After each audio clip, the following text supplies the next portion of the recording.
अम्मा बाद फ़अऊज़ु बिल्लाहि मिनश्शैतानिर्रजीम बिस्मिल्लाहिर्रहमानिर्रहीम रब्बि इश्रह ली सदरी व यस्सिर ली अमरी वहलुल उक़दतम मिन लिसानी यफ़क़हू क़ौली सदक़ल्लाहुल अज़ीम।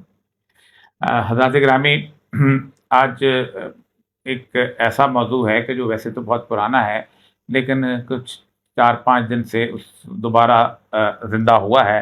अल्लाह का शुक्र है कि कुछ लोगों ने उसको ज़िंदा करने की कोशिश की है, अगरचे कि उस ज़िंदा करने में भी लोगों को एक मिलेगी, अवेयरनेस मिलेगी, लेकिन शायद वो मकसद हल ना का हो सके जो मकसद हल होना चाहिए था। लेकिन उसके बावजूद भी ये इंतहाई खौफनाक मौजू है।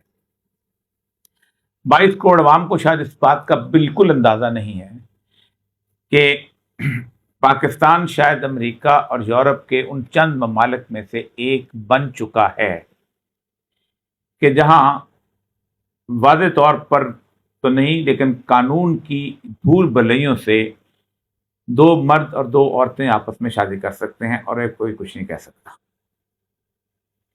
भारत में और बाकी तमाम ममालिक में ये कानून लागू नहीं है, लेकिन पाकिस्तान में ये कानून हज़रत क़िबला शाहिद खाकान अब्बासी साहब की वज़ारत उस्मा के दौरान 22 मई 2018 को पास हुआ था। और उस पास होने में इतनी जल्दी थी कि अगर वो बहसें उठाएं तो पीपल्स पार्टी और नून लीग के अरकान जो थे वो कह रहे थे कि जल्दी जल्दी इसको पास करें, बहस में ना डाला जाए, क्योंकि फिर ये सारा क्रेडिट जो है वो आने वाली गवर्नमेंट ले लेगी। इस कानून के खिलाफ गुज़श्ता 2 साल से मैं अकेला फेडरल शरीयत कोर्ट में केस लड़ रहा हूँ, और वो सारे के सारे हम जिन्स प्रस्तों की गालियाँ भी खा रहा हूँ, जिसके बारे में अल्लाह ताला कुरान में फरमाते हैं लौमत लाइम ज़ालिका फ़ज़लुल्लाहि युती मन यशा, कि अल्लाह के रास्ते में जो तुमको गालियाँ मिलती हैं ये तुम पर अल्लाह का फ़ज़ल है। हमें तुम गाली बुरी लगती है, अल्लाह कहता है ये मेरा फ़ज़ल है जो तुमको मिलती है। उस दौरान काफ़ी लोगों से बात की, मैं गिला बिल्कुल नहीं करना चाहता, मा तौफ़ीक़ी इल्ला बिल्लाह। ये जो पिटीशन थी, ये पिटीशन जो थी, ये इसकी जो पहली पेशी हुई थी वो 2000 जो थी 20 की, उसमें सितंबर में हुई थी, और आखिरी पेशी जो थी वो अप्रैल में हुई थी। और उसके बाद हमने बहस कंप्लीट कर ली थी। 300-350 के करीब जो थे सफ़ात के आर्गूमेंट्स मैंने जमा करा दिए थे। अब फैसला होने वाला था तो जज साहब जो थे वो रिटायर हो गए, और अब आज 5 महीने हो गए हैं हुकूमत ने शरीयत कोर्ट का कोई जज जो है वो उसका चीफ जस्टिस नहीं लगाया, और चीफ जस्टिस नहीं लगेगा तो फैसला नहीं होगा, तो बात आगे नहीं बढ़ सकेगी। मैं आप बताता हूँ उस कानून के अंदर है क्या। ये बेसिकली अल्लाह ताला के गुनाह माफ़ करे, इफ्तिखार चौधरी साहब ने खुसरों के हकूक़ के ऊपर काफ़ी सारा काम शुरू किया था, अदालत में बुलाना शुरू किया था, और कहा था कि एक ऐसी आबादी है, इसको हमने बहुत ज़लील किया है, रुस्वा किया है, ये किया है, वो किया है।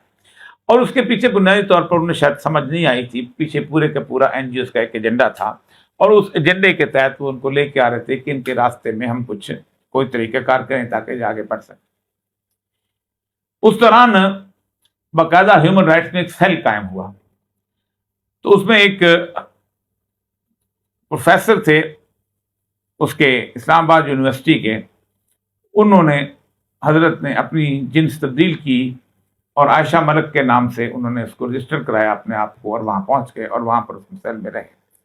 मैं जब पेशी में जाता था तो वो भी इसमें साथ होते थे। एक बबली मलिक था, कोई और 2-3 लोग थे, 1-2 ऐसे जो ट्रांसजेंडर जो गुस्से थे वो हमारे साथ भी थे। इस कानून की शिकें मैं पढ़ता जाता हूँ और आपको अंदाज़ा होगा कि इस कानून के अंदर क्या चीज़ जो है वो बताई गई है, ताकि आपको उसका अवेयरनेस हो।